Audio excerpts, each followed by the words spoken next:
Know thyself, know thy enemy, 1,000 battles, 1,000 victories. Pretend inferiority and encourage his arrogance. Invincibility lies in the defense, the possibility of victory in the attack. To fight and conquer in all our battles is not supreme excellence. Supreme excellence consists in breaking the enemy's resistance without fighting. There is no instance of a nation benefiting from prolonged warfare. A good commander is benevolent and unconcerned with fame. The general who wins the battle makes many calculations in his temple before the battle is fought. The general who loses makes but few calculations beforehand. Quickness is the essence of the war. He will win who knows how to handle both superior and inferior forces. Confront them with annihilation, and they will then survive. Plunge them into a deadly situation, and they will then live. When people fall into danger, they are then able to strive for victory. The quality of decision is like the well-timed swoop of a falcon, which enables it to strike and destroy its victim. Secret operations are essential in war. Upon them the army relies to make its every move.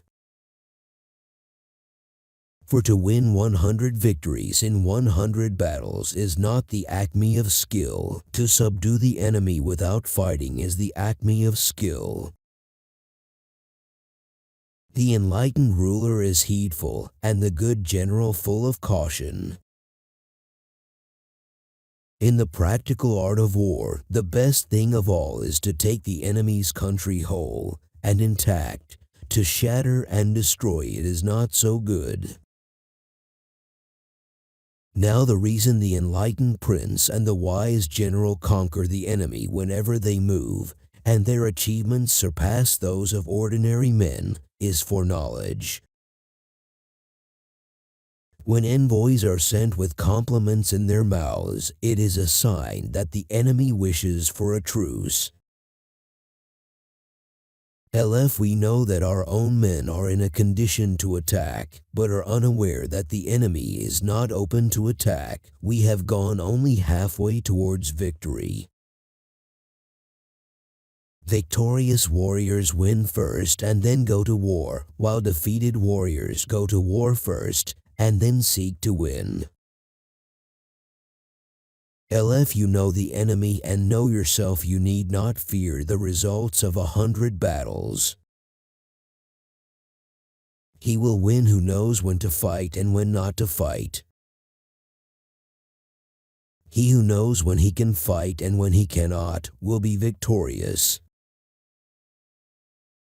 Know your enemy and know yourself, and you can fight 100 battles without disaster.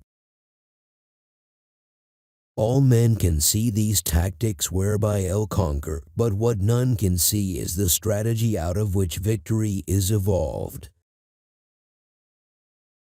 Regard your soldiers as your children, and they will follow you into the deepest valleys. Look on them as your own beloved sons, and they will stand by you even unto death.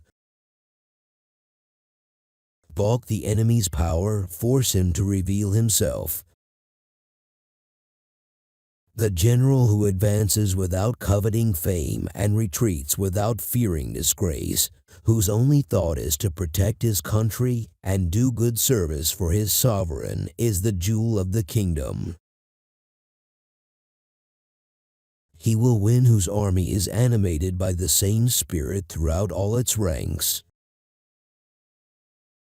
Thus it is that in war the victorious strategist only seeks battle after the victory has been won, whereas he who is destined to defeat first fights and afterwards looks for victory. Prohibit the taking of omens and do away with superstitious doubts. Then, until death itself comes, no calamity need be feared. Thus, what is of supreme importance in war is to attack the enemy's strategy.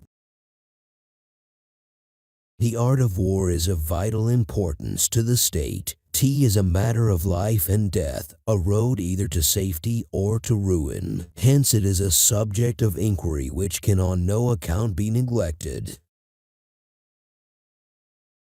There has never been a protracted war from which a country has benefited. For them to perceive the advantage of defeating the enemy, they must also have their rewards. Of all those in the army close to the commander, none is more intimate than the secret agent. Of all rewards, none more liberal than those given to secret agents. Of all matters, none is more confidential than those relating to secret operations. Hence that general is skillful in attack whose opponent does not know what to defend, and he is skillful in defense whose opponent does not know what to attack. It is essential to seek out enemy agents who have come to conduct espionage against you and to bribe them to serve you. Give them instructions and care for them. Thus doubled agents are recruited and used. The good fighters of old first put themselves beyond the possibility of defeat and then waited for an opportunity of defeating the enemy. It is only the enlightened ruler and the wise general who will use the highest intelligence of the army for the purposes of spying, and thereby they achieve great results. The supreme art of war is to subdue the enemy without fighting. The extremely subtle, even to the point of formlessness, the extremely mysterious, even to the point of soundlessness. Thereby you can be the director of the opponent's fate. If fighting is sure to result in victory, then you must fight, even though the ruler forbid it. If fighting will not result in victory, then you must not fight even at the ruler's bidding. If your opponent is of choleric temper, irritate him. The opportunity to secure ourselves against defeat lies in our own hands, but the opportunity of defeating the enemy is provided by the enemy himself. The art of war teaches us to rely not on the likelihood of the enemy's not coming, but on our own readiness to receive him, not on the chance of his not attacking, but rather on the fact that we have made our position unassailable. If you are far from the enemy, make him believe you are near. Supreme excellence consists in breaking the enemy's resistance without fighting. If ignorant both of your enemy and yourself, you are certain to be in peril. Hence the saying, if you know the enemy and you know yourself, your victory will not stand in doubt. If you know heaven and you know earth, you may make your victory complete. To see victory only when it is within the ken of the common herd is not the acme of excellence. Victory usually goes to the army who has better trained officers and men. If our soldiers are not overburdened with money, it is not because they have a distaste for riches. If their lives are not unduly long, it is not because they are disinclined to longevity.